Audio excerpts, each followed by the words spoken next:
Sud Radio, le grand matin week-end, 6h-10h, Maxime Liédo. Il est 7h14 sur Sud Radio et en ce samedi matin, nous sommes près de chez vous avec les bistrots et les cafés de France. Avec ce chiffre, 75% des Français estiment, selon un sondage Ipsos, que les cafés et les restaurants sont les lieux les plus propices à la convivialité. Bonjour Alain Fontaine.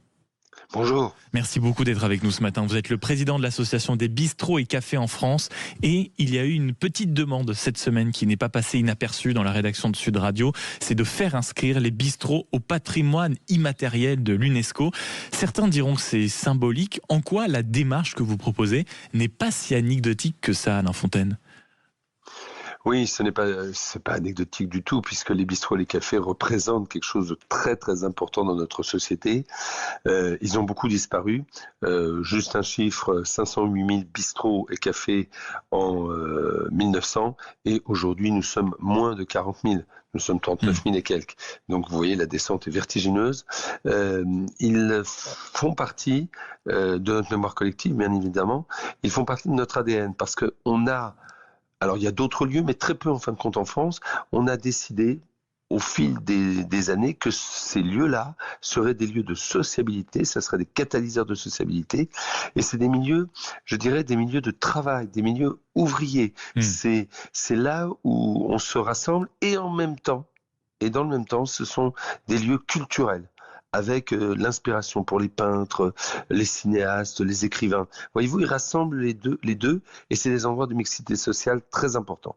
91% des Français disent qu'il est urgent de recréer du lien social. En quoi le bistrot que vous évoquez avec émotion, on le sent avec ses origines ouvrières, est-il vraiment irremplaçable pour ça ? Parce que comme vous venez de le dire, quand on a près de 500 000 bistrots en 1900 et moins de 40 000 aujourd'hui, ce lieu-là pour de la convivialité ne semble pas être si évident que ça pour tout le monde. Alors, si vous voulez, Antoine Blondin disait que le zinc est le meilleur conducteur, le métal le meilleur conducteur d'amitié. C'est la vérité, c'est-à-dire que 91% des Français qui pensent que les bistrots et les cafés sont des vrais lieux de sociabilité et qu'il manque. C'est des lieux, si vous voulez, où la parole est libre, où on peut converser ensemble sans aucun problème. Je vous ai parlé de mixité sociale tout à l'heure. C'est des lieux ouverts toute la journée. Vous n'avez pas, à l'inverse de restaurants et autres, une fermeture, une coupure.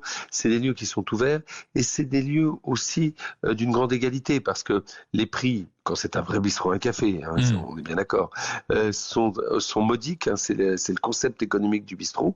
D'ailleurs, les patronnes et les patrons de bistrot ne sont pas les gens les plus riches du monde. Ils sont riches de leur passion et du partage qu'ils ont avec leurs clients, mais pas d'argent. Et puis, c'est des lieux également de grande fraternité. C'est des lieux où il y a de très belles rencontres, d'amitié, d'amour également. Enfin, il y a plein de choses qui se passent. C'est des lieux de vie toute la journée. Alors, si vous voulez, c'est la situation économique, c'est les mouvements économiques, c'est la sociologie qui a changé et qui a fait, et les modes de consommation, que les bistrots et les cafés ont fermé les uns après les autres.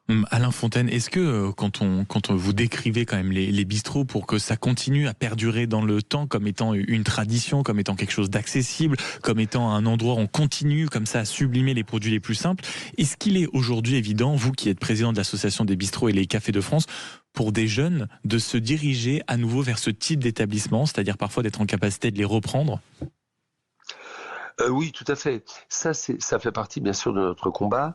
Les jeunes, alors il faut savoir d'abord que les jeunes continuent à aller au bistrot, au café, mais effectivement, là vous avez raison de le préciser, c'est pas la majorité. Pourquoi ? Parce que vous avez toute jeune génération, celle qu'on appelle la génération Z, qui est partie vers d'autres modes de consommation, parce que éduquée à d'autres modes de consommation, vous les connaissez, les fast-food, les sandwicheries et autres et autres. Et malheureusement, avec la disparition des bistrots dans les quartiers et dans les campagnes, dans les cages d'escalier ou en pleine nature, si vous voulez. Donc il va falloir peut-être tout doucement refaire cette éducation progressivement pour les plus jeunes. Merci beaucoup Alain Fontaine d'avoir été avec nous ce matin, président de l'association des bistrots et cafés de France, sur la demande donc de cette inscription au patrimoine immatériel de l'UNESCO. Et ne vous en faites pas, sur Sud Radio, on fera largement campagne pour cela. Il est 7h19.